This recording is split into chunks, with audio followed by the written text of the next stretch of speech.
ne balma o bala jele no wati o balma ke ona denke baba kabral kamara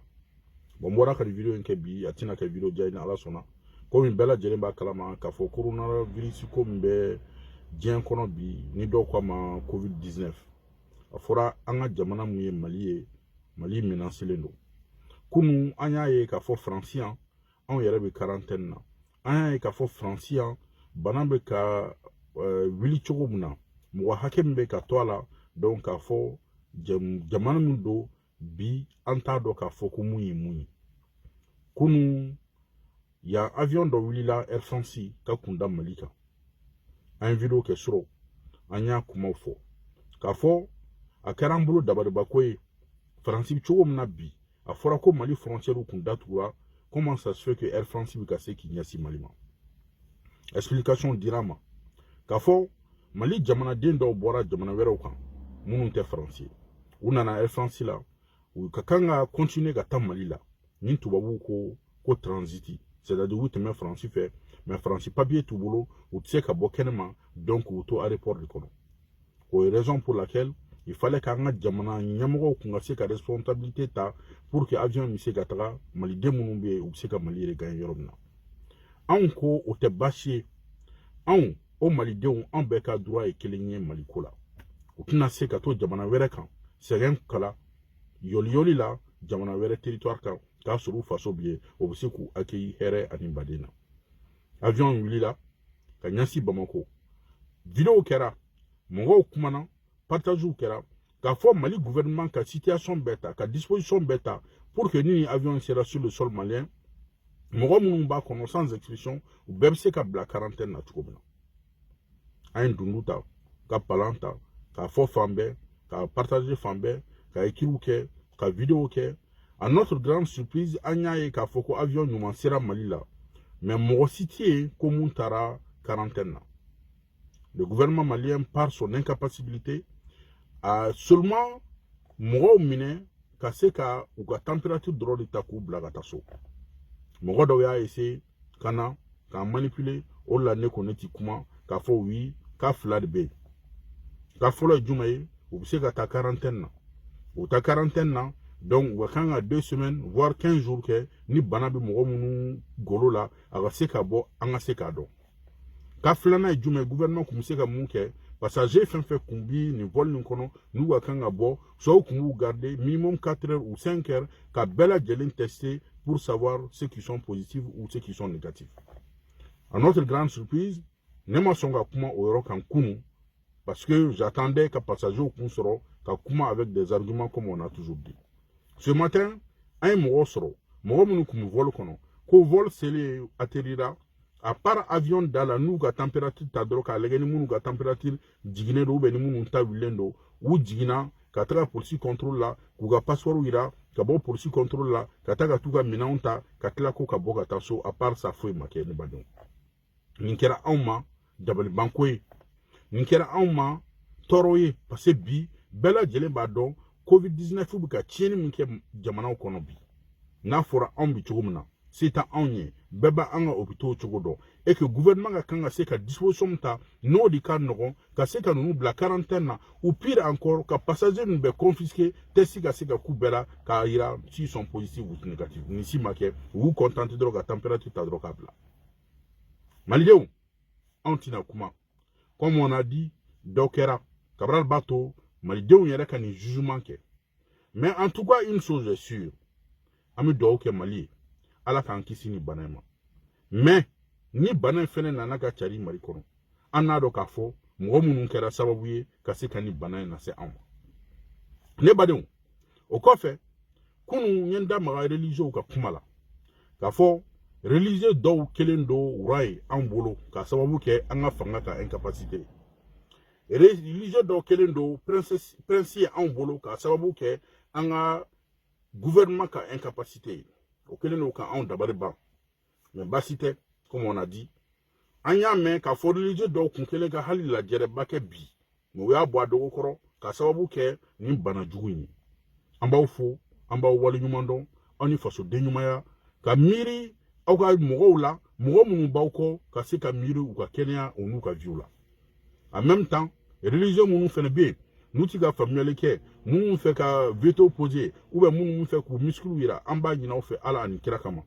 akwa sila meya nyere kama akwa bolo da dusuka bana mirom na bi ayo miro la doni bana njuya ayo miro la doni en même temps mali bi chogo muna mali obito bi chogo muna ni bana nana chari marla alkan kisi kana cheja akwa miro la doni mo mun sala akwa fe mo mun ta kwa misirla anga miru ka villa doni amba nyina o fait akwa bolo da dusuka ne balmao j'espère que bella jelimna family sur une vidéo ina kunu ouverture média nyafo misega kambi vous êtes des jeunes aye kalonke expérience bola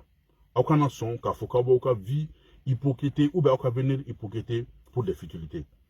aw bora kunu ka vidéo ke kaira mali deuna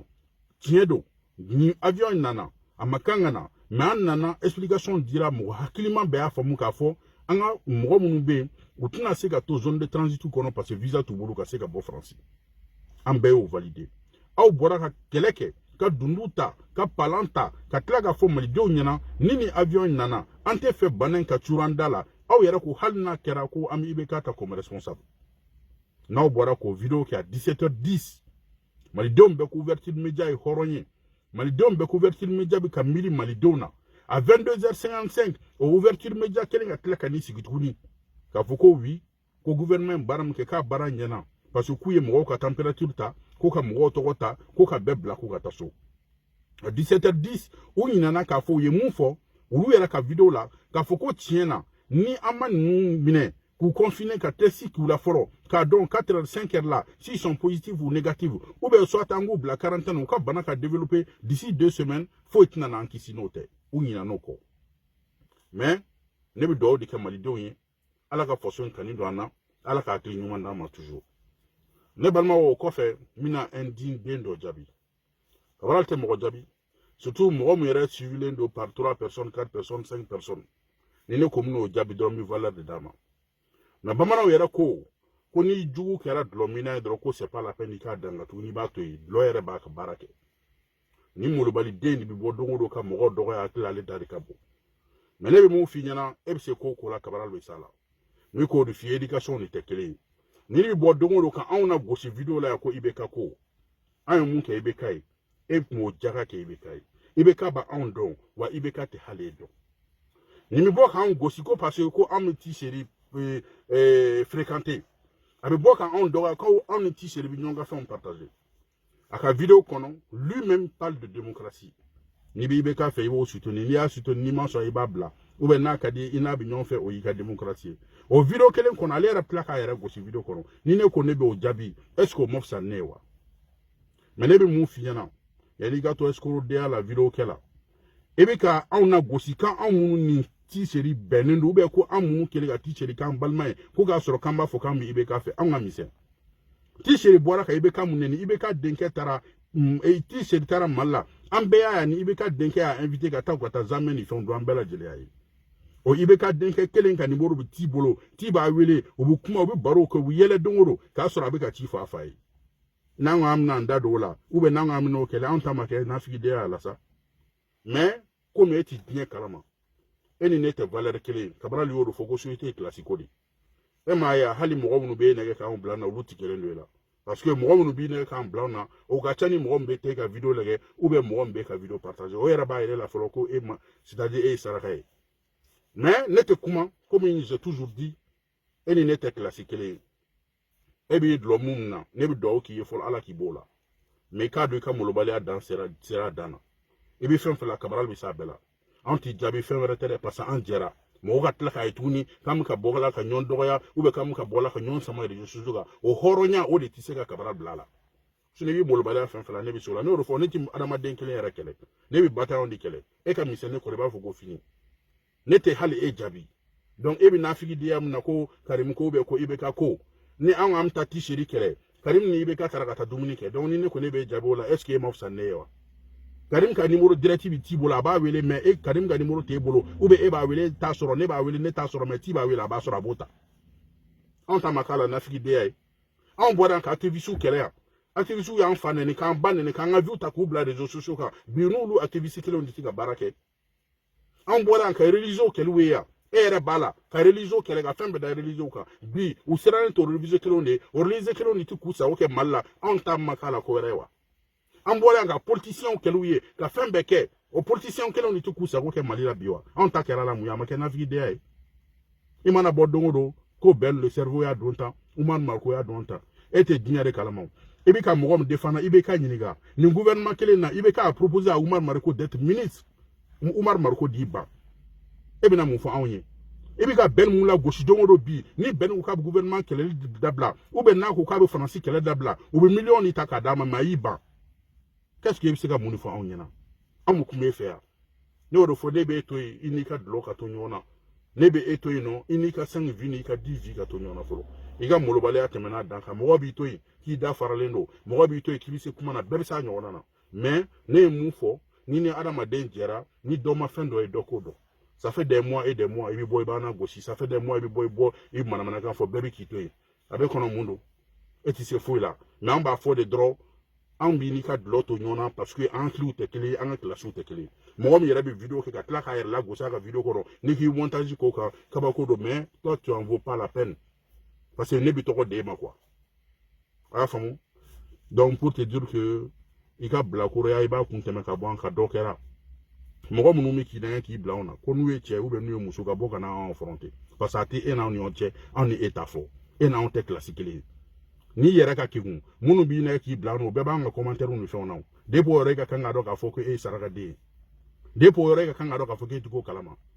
anw ta t'i seri kɛlɛ o président den ni t'i seri bi dumuni kɛ tasa kelen kɔnɔ anw ta t'i seri kɛlɛ t'i seri président den ka numéro b'a bolo a b'a wele cogo min ka d'a ye anw ta ma k'a la nafigidenya ye ne t'i diɲɛ kalama an bɛ diɲɛ kalama n'o de fɔ ne e t'i ta yɔrɔ dɔn Cabral b'a ta yɔrɔ dɔn ne e t'i bɔ yɔrɔ dɔn ne bɛ n bɔ yɔrɔ dɔn donc balimaw n b'aw bila yan ala k'an to ɲɔgɔn ye bana min bɛ diɲɛ kɔnɔ n'a bɛ yaala la bi an b'a ɲini ala fɛ ala ka Mali kisi an ɲɛ b'a la bi aujourd'hui le Mali est entouré a bɛ Algérie a bɛ Burkina a bɛ Côte d'Ivoire a bɛ Niger a bɛ Sénégal Mali min bɛ bi n'an dɛsɛ ni bana ma se ka don an bɛɛ lajɛlen ka dugawu kɛ silamɛw wo chrétien wo an k'an tɛgɛ di ɲɔgɔn ma an k'an ŋaniya kɛ kelen hali sisan ala ka se ka bana in kisi Mali ma n'o kɛra malidenw bɛɛ ka nafa b'o la ni ala y'a to ni bana in fɛnɛ donna n'a ma se ka kɛ mɔgɔ minnu ka kan ka kɛ responsable ye les Maliens jugeront ni ala ani kira sɔnna donc n b'aw bila aw balimakɛw n'aw denkɛ Baba Cabral Camara ala k'an to ɲɔgɔn ye ka tile hɛrɛ merci